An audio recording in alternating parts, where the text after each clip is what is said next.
สวัสดีครับนิยายเสียงเรื่องนี้มีลิขสิทธิ์อย่างถูกต้องฝากกดไลค์กดแชร์กด Subscribe หรือคอมเมนต์อะไรบางอย่างเพื่อเป็นกำลังใจให้แอดมินและผู้แต่งด้วยนะครับขอเชิญรับฟังกันอย่างมีความสุขทุกท่านขอบคุณมากๆครับบทที่4ช่วยเหลือยิ่งใกล้ถึงงานแต่งของคุณหนูเล่อเอ๋อ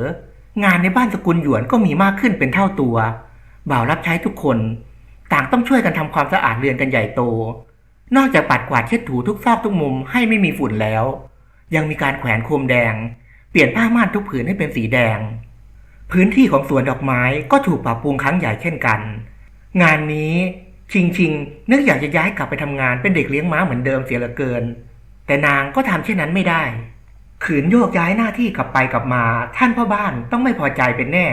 อีกอย่างทำงานในสวนแม้ช่วงนี้จะทำงานหนักไปหน่อยแต่นางก็ได้พบหน้าคุณหนูเล่อเอ๋อแทบจะทุกวันแน่นอนว่าการได้พบหน้าคุณหนูเล่อเอ๋อก็ทำให้ภาพวาดของนางใกล้เสร็จสมบูรณ์มากยิ่งขึ้นแต่เท่าที่เห็นคุณหนูล่อเอ๋อสีหน้าของนางดูไม่สดชื่นเลยสักนิดซ้ำยังดูหมองไม่เหมือนกับว่าที่เจ้าสาวที่พร้อมจะออกเรือนบางวันที่คุณหนูล่อเอ๋อออกมานั่งให้อาหารปลาก็เอาแต่นั่งเหม่อลอยบางครั้ง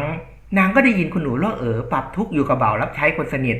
ซึ่งล้วนเป็นเรื่องที่คุณหนูล่อเอ๋อไม่อยากแต่งงานทั้งสิ้นวันนี้อีกเช่นกันระหว่างที่นางกำลังให้อาหารปลาก็ได้ยินคุณหนูล่อเอ๋อมานั่งร้องห่มร้องไห้อยู่ในศาลาแปดเหลี่ยมราวกับว่าที่บ้านสกุลหยวนมีงานขาวดำมากกว่างานมงคลคุณหนูใกล้จะถึงงานแต่งแล้วคุณหนูจะเอาแต่ตอมใจกินไม่ได้นอนไม่หลับแบบนี้สุขภาพจะย่ำแย่เอาเสียเปล่าๆนะเจ้าคะหากไม่ได้ครองคู่กับเขาข้าก็ไม่อยากมีชีวิตอยู่พูดถึงเรื่องนี้น้ำตาก็ไหลออกมาจากดวงตาผู้สวยซึ่งดวงตาที่แดงช้ำเพราะผ่านการร้องไห้แทบจะทุกวันนั้นเต็มไปด้วยความโศกเศร้ายิ่งนักอย่าพูดอะไรเช่นนี้สิเจ้าคะท่านอ๋องน้อยเปรียบไปด้วยคุณธรรมสง่างามยิ่งอีกทั้งยังมีคุณสมบัติที่สาวๆใฝ่ฝันถึงซ้ำท่านอ๋องน้อยยังเอ็นดูคุณหนูข้าเชื่อว่าท่านอ๋องน้อยต้องเป็นสามีที่ดีแน่นอนเฮ้อเจ้าไม่เคยมีความรักเจ้าไม่รู้หรอกว่าการที่ต้องแต่งงานกับชายอื่นทั้งที่ใจยังมีชายอีกคนมันทรมานเช่นไรคุณหนูรั่วกล่าวทั้งน้ำตาแล้วนางก็เอนกายลงนอนกับโต๊ะหินอ่อนแก้มชื้นที่นองไปด้วยหยาดน้ำตาแนบแขนของตนเองดวงตากลมโตนั้นดูเศร้าส้อยยิ่งนักชิงที่เห็นเหตุการณ์แทบจะทุกวัน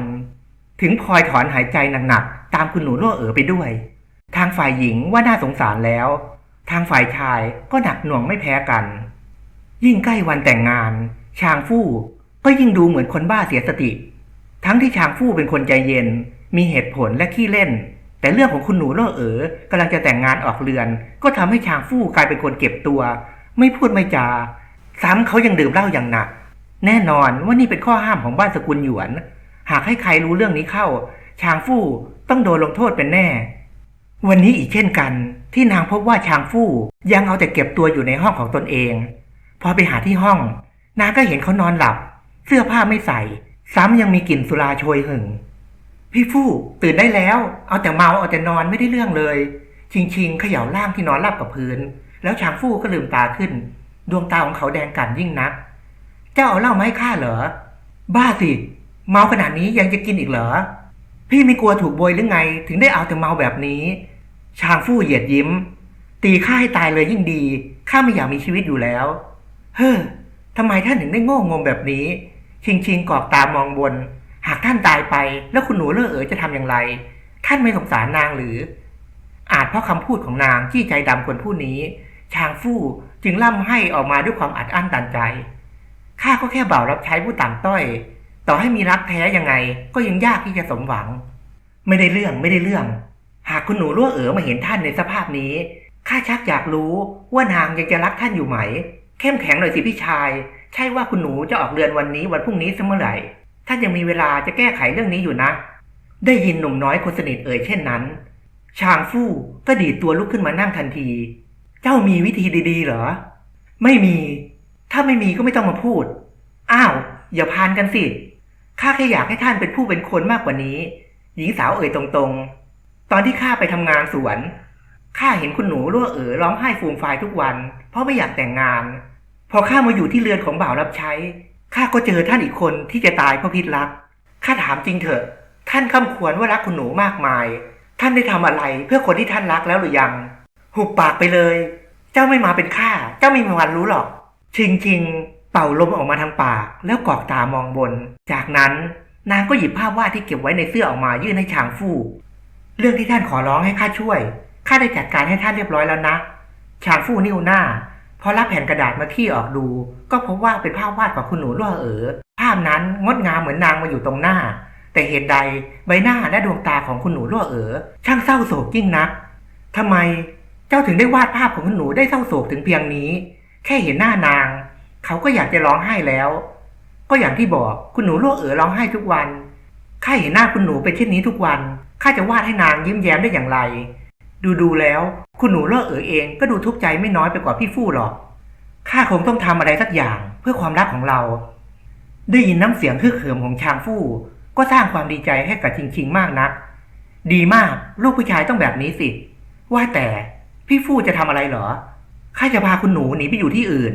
แม้ฐานะของข้าจะไม่ได้ร่ำรวยเหมือนท่านอ๋องน้อยแต่ข้าก็มีเงินสดสะสมเอาไว้อีกทั้งมีทรัพย์สินเก่าที่ท่านแม่ทิ้งเอาไว้ให้ยังไงข้าก็สามารถเลี้ยงคุณหนูได้อยู่แล้วเฮ้ยนี่ไม่ใช่เรื่องเล่นๆพี่ฟู่จะเอาจริงเหรอชิงเบิ่งตากว้างนี่ไม่ใช่เรื่องเล็กๆการลักขโมยตัวเจ้าสาวของท่านอ๋องน้อยถือเป็นเรื่องใหญ่หากถูกจับตัวได้จะต้องโทษประหารสถานเดียวข้าไต่ตรองดีแล้วคิดให้ดี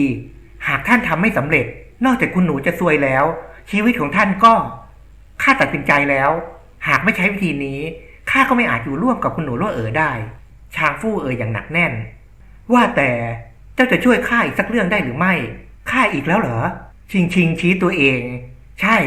ถ้าไม่ใช่เจ้าแล้วจะมีใครถือว่าข้าขอร้องครั้งนี้ครั้งสุดท้ายข้าจะไม่รบกวนเจ้าอีกก็ได้พี่ฟู่จะให้ข้าทำอะไรก็ว่ามาเลยเพราะความสนิทเพราะปฏิเสธไม่ได้นางจึงต้องรับปากชางฟู่อย่างไม่มีทางเลือกช่วยเอาจดหมายฉบับนี้ไปมอบให้คุณหนูทีห้ามให้ใครรู้เป็นอันขาดแม้แต่คนสนิทของคุณหนูก็ห้ามรู้ได้สิรอคำตอบจากนางด้วยแล้วเอาคำตอบมาบอกข้ารับปากแล้วชิงก็รับจดหมายนั้นมาการแอบวาดภาพของคุณหนูล่อว่าเป็นเรื่องที่ยากเย็นแล้วแต่การพบหน้าคุณหนูล่อแบบลำพังนั้นยากเย็นยิ่งกว่าทั้งนี้เพราะบ่าวรับใช้คนสนิทนามฟางนั้นคอยติดตามผู้เป็นนายสาวแล้วกับเงาตามตัวแม้แต่ยามนอนนางยังขนหมอนคนที่นอนมานอนเฝ้าคุณหนูอยู่หน้าห้องเท่าที่ฟังบ่าวรับใช้ในบ้านพูดคุยกันที่สาวใช้นามฟางต้องคอยเฝ้าดูแลคุณหนูล่ออยู่ตลอดนั้นเป็นเพราะคำสั่งจากท่านอ๋องน้อยเขาต้องการให้งานแต่งงานที่จะเกิดขึ้นในอีก2 วันข้างหน้าเป็นไปอย่างราบรื่นไม่มีเรื่องติดขัดอะไรเกิดขึ้นอีกนอกจากมีคำสั่งให้เฝ้าดูคุณหนูล่ออย่างใกล้ชิดแล้วทางวังบูรพา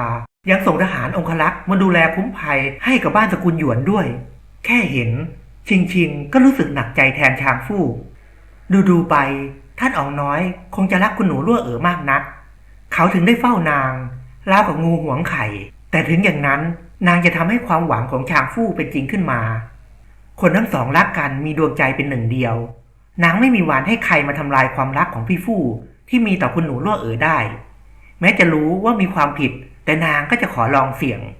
อีกอย่างท่านอ๋องน้อยมีคุณสมบัติเพียบพร้อมชั่วจากงานแต่งในครั้งนี้ไปก็คงไม่มีอะไรเสียหายอย่างมากก็แค่ตกเป็นขี้ปากชาวบ้านไม่กี่วันแต่เดี๋ยวท่านอ๋องน้อยก็หาสตรีที่คู่ควรคนใหม่มาเป็นภรรยาได้ไม่ยากใช่หาได้ไม่ยากขอเพียงเขาปากต้องการสตรีที่คู่ควรมาเป็นภรรยานางเชื่อว่าต้องมีบรรดาหญิงสาวมาต่อแถวเสนอตัวเป็นภรรยาของเขาแน่ซึ่งผิดกับชางฟู่นักคนผู้นี้แทบไม่มีอะไรไปเปรียบเทียบกับท่านอ๋องน้อยได้เลยแม้รูปร่างหน้าตาของชางฟู่จะหล่อเหลาดูดีไม่แพ้ใครแต่เมื่อนำไปเทียบกับท่านอ๋องน้อยยังนับว่าเขาดูด้อยกว่ามากยิ่งฐานะทางการเงินยศถาบรรดาศักดิ์ไม่มีสิ่งใดที่ชางฟู่จะนำมาเทียบท่านอ๋องน้อยได้แม้แต่ปลายก้อยดังนั้นเพื่อความถูกต้อง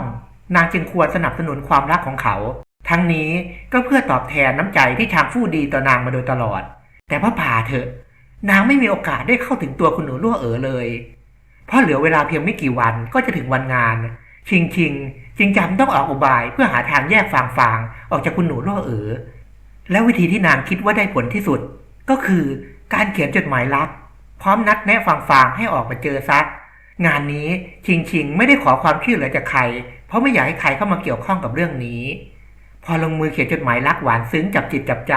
พร้อมทั้งวาดภาพฟางผู้งดงามแล้วเสร็จชิงก็นำจดหมายฉบับนั้นไปมอบให้กับเจ้าตัว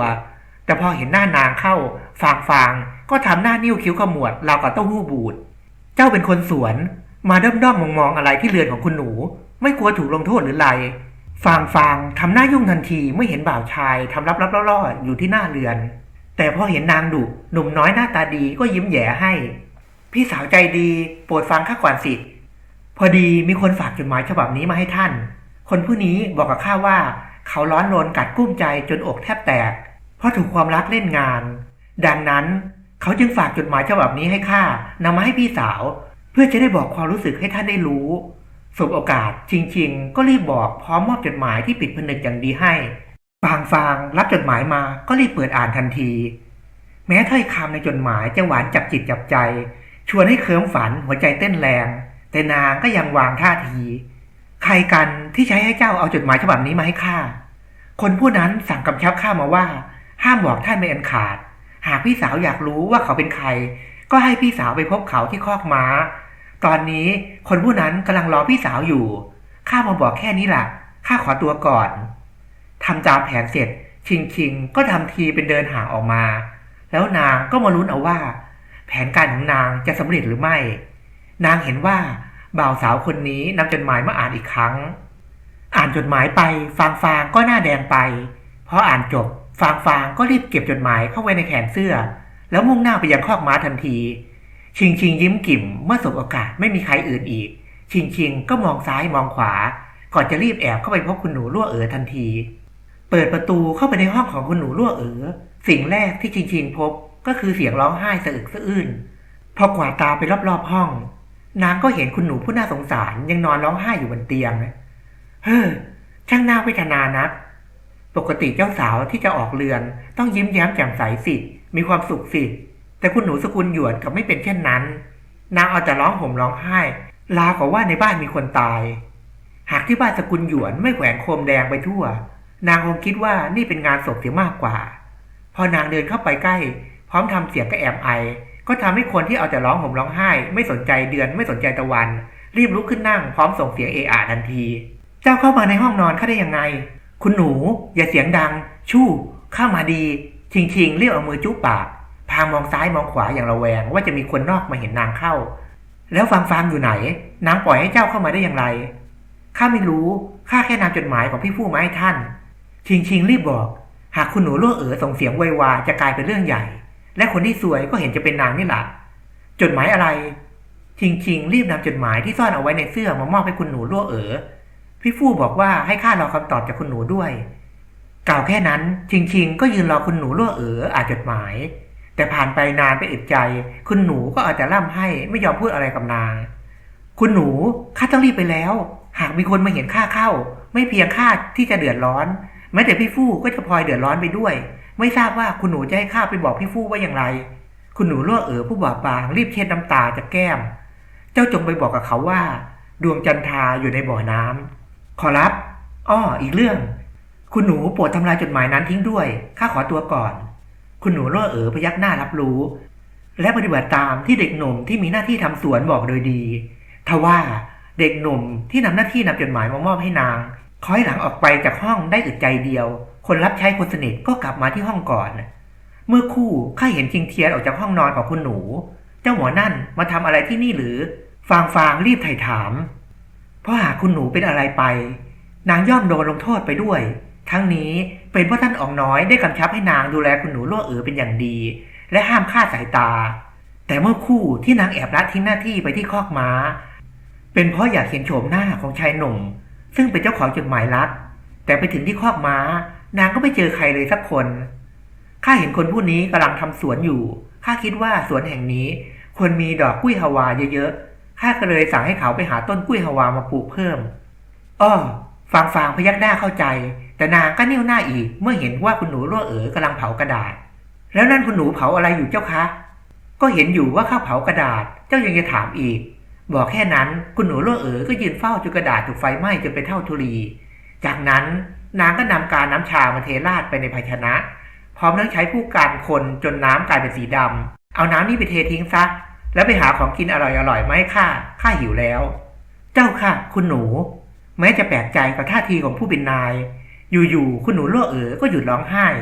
ซ้ำยังเรียกหาของกินแต่ฟางก็รู้สึกยินดีไม่น้อยที่คุณหนูของนางมิต้องจมกองน้ำตาตอนขึ้นเกี้ยวเจ้าสาวไปเข้าพิธีขอบคุณทุกท่านนะครับที่ตามฟังจนจบขอความกรุณาอีกครั้ง